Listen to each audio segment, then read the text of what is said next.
জানেন কি জীবনের সব থেকে বেশি ঠকে যায় কারা? কারা পায় চরমতম শাস্তি। চরমতম শাস্তি কিন্তু কারাবাস নয়, না যাবজ্জীবন কারাদণ্ড, নাকি মৃত্যুদণ্ড। চরমতম শাস্তি যারা পায় তাদের প্রতিটি দিন, প্রতিটি মুহূর্ত বিভীষিকাময় হয়ে ওঠে। তারা জীবন থেকে মুক্তি পেতে চায়, কিন্তু জীবন তাদের মুক্ত করে না।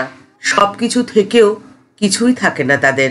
বাইরে থেকে দেখলে মনে হয় বাহ, কত ভালো আছে, কত সুখে রয়েছে, কিন্তু তাদের থেকে অসুখী বোধহয় পৃথিবীতে আর কেউ হতে পারে না। আর এই কঠিনতম চরম শাস্তি তারা পায় মাত্র একটি ছোট্ট ভুলে। সেই ভুলটি হলো অন্যের দীর্ঘ নিঃশ্বাস তারা নিজের জীবনে গ্রহণ করে নেয়। কারোর দীর্ঘ নিঃশ্বাসের ওজন পৃথিবীর যে কোনো শাস্তির থেকে অনেক অনেক গুণ বেশি ভারী। আর সেই দীর্ঘ নিঃশ্বাসকে গ্রহণ করার ফলেই তাদের জীবন বিষাক্ত হয়ে ওঠে। প্রত্যেকটি মানুষ এই পৃথিবীতে মাত্র কয়েকদিনের অতিথি। তাদের পায়ের ছাপ খুব বেশি দিন তো এই পৃথিবীতে পড়বে না, কিন্তু তাদের জীবনে তারা যদি একটি আলো জ্বালিয়ে যেতে পারে, তারা যখন পৃথিবীতে থাকবে না, সেই আলো তখনও জ্বলবে, হাজার হাজার শত শত মানুষকে আলোকিত করে রাখবে। আর সেই আলো জ্বালিয়ে রাখার জন্যে এবং এই পৃথিবীতে যাতে চরমতম শাস্তি পেতে না হয়, সেই জন্যে করতে হয় মাত্র তিনটি কাজ। প্রথম, কারণ নিঃশব্দ কান্নার কারণ যেন তারা না হয়।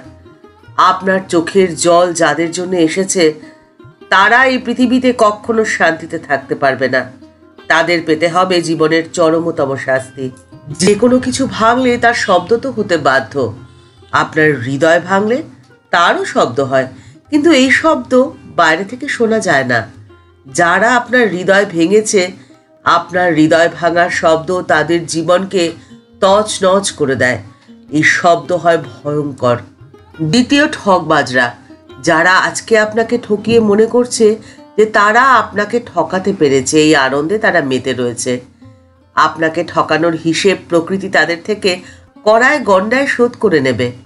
আপনি দেখবেন যে তাদের জীবন কারাগারের থেকেও ভয়ঙ্কর হয়ে উঠেছে। বাইরে থেকে দেখলে তাদেরকে হয়তো আপনি নাও বুঝতে পারেন, কিন্তু বাস্তবে তাদের মতো অসুখী এই পৃথিবীতে আর কেউ হবে না। তৃতীয়, ক্ষমতা, শক্তি আর সুযোগ। এই তিনটের অপব্যবহার যারা করে, তাদের জীবন নরকের থেকেও ভয়ঙ্কর হয়ে উঠতে বাধ্য। কারণ ঈশ্বর তাদেরকে এই তিনটে শক্তি প্রদান করেছিলেন মানুষের সেবা করার জন্যে। শ্রীমা সারদা দেবী বলে গেছেন, এই পৃথিবীতে যা কিছু হয় সমস্ত কিছু ঈশ্বরের ইচ্ছেতেই হয়। তার ইচ্ছে ছাড়া গাছের তো একটি পাতাও নড়ে না। আর যারা এই তিনটে সুযোগ পেয়েছে, তার অর্থ হলো ঈশ্বর তাদেরকে এই তিনটে সুযোগ দিয়েছিলেন। আর এর অপব্যবহারের অর্থ হলো ঈশ্বরের শক্তির অপব্যবহার করা, তাকে অপমানিত করা। ফলত তাদের শাস্তি তো প্রাপ্য। আর ঠিক সেই জন্য এই তিনটে কাজ করা থেকে বিরত থাকতেই হবে। আর বরণ করে নিতে হবে অজেয় তিন শক্তিকে। অজেয় তিন শক্তি হলো, প্রথম বিশ্বাস, দ্বিতীয় ধৈর্য, আর তৃতীয় অধ্যাবসায়। এই তিন শক্তির সম্মিলিত প্রয়াসে জীবন সুন্দর এবং সুখের হতে বাধ্য। এই পৃথিবীতে আপনি থেকে যাবেন চিরকালের জন্যে। আজকে আপনি যে আলোটি জ্বালাবেন, সেই আলোটি জ্বলতে থাকবে বছরের পর বছর ধরে, যদি আপনি ঠাকুরের এই কথাটিকে মেনে চলেন। ঠাকুর বলছেন যে তুমি যখন যে কাজই করো না কেন, সব কিছুতেই তাঁকে অনুভব করো। মনে করো যে তিনি শিব ছাড়া আর অন্য কিচ্ছু নন। তাঁর চৈতন্যকে তোমরা সর্বভূতে উপলব্ধি করো।